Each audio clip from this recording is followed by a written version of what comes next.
మూసి పెడితే పాసిపోతుంది అన్నట్టు కడుపులున్న కాయస్ను కక్కకుంటే మనసు నిమ్మలం ఉండదు. అందుకే పార్టీలు మారిన ఎమ్మెల్యేలను పదవులు పోతాయి.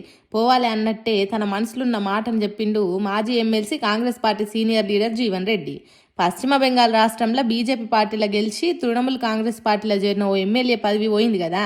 హాగో గట్లనే అవుతుందా తెలంగాణలో అని విలేకరులు అడిగితే జీవన్ రెడ్డి సార్ ఏమంటుండో ఒకసారి నుండ్రి. కలకత్తా హైకోర్టు ఏం జరిగింది? స్పీకర్ గారి నిర్ణయం ఏదైతుందో చట్టబద్ధంగా జరగలేదు కాబట్టి మళ్ళీ దాన్ని ప్రశ్నిస్తే అప్పుడు కోర్టు ఇంటర్వ్యూనే. ఇక్కడ స్పీకర్ గారు అటువంటి అవకాశం ఇస్తుందని నేను అనుకోను. మన స్పీకర్ గారు చట్టబద్ధాన్ని చేస్తుందని అనుకుంటున్నా. మన స్పీకర్ గారి నిర్ణయం అనేది ఏదైతుందో సహేతుకంగా చట్టబద్ధంగా ఉంటుందని నేను భావిస్తున్నాను. అర్థమైందా?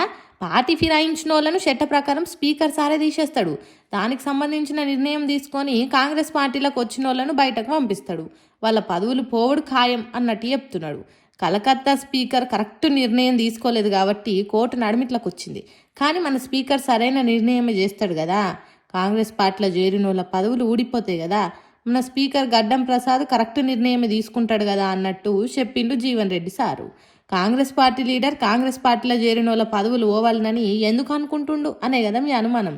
కానీ జగిత్యాల జిల్లాల కారు గుర్తు పార్టీ నుంచి జీవన్ రెడ్డి మీదనే గెలిచి ఇప్పుడు కాంగ్రెస్ పార్టీలకే వచ్చిండు. వచ్చుడే కాదు, జీవన్ రెడ్డి వర్గాన్ని ఓరుస్తలేడట, పనులు చేస్తలేడట. ముందొచ్చిన చెవుల కంటే వెనకొచ్చిన కొమ్ములే కొచ్చగుంటాయి అన్నట్టు మొన్న పార్టీలకు వచ్చి పెత్తనం చేస్తాడట. అందుకే పార్టీ మారినోళ్ళ పదవులు పోతాయి అన్నట్టు మాట్లాడుతున్నాడు. ఒకవేళ అదే జరిగితే జగిత్యాలలో ఉప ఎన్నికలు జరిగితే అప్పుడు జీవన్ రెడ్డి గెలవచ్చు అనే ఆలోచన చేస్తున్నాడు కావచ్చు.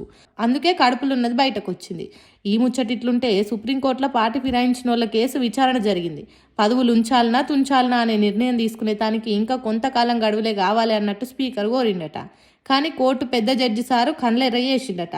మీరు సరైన నిర్ణయం తీసుకుంటే కోర్టు ఆ పని చేస్తుంది.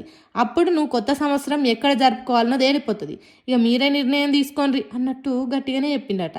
అంటే జీవన్ రెడ్డి సార్ కోరుకున్నట్టే మన స్పీకర్ సార్ కరెక్ట్ నిర్ణయం తీసుకోక తప్పేటట్టు లేనట్టేగా అనిపిస్తున్నది. మరి చూడాలి జీవన్ రెడ్డి అన్నట్టు జరుగుతుందో లేదో అనేది.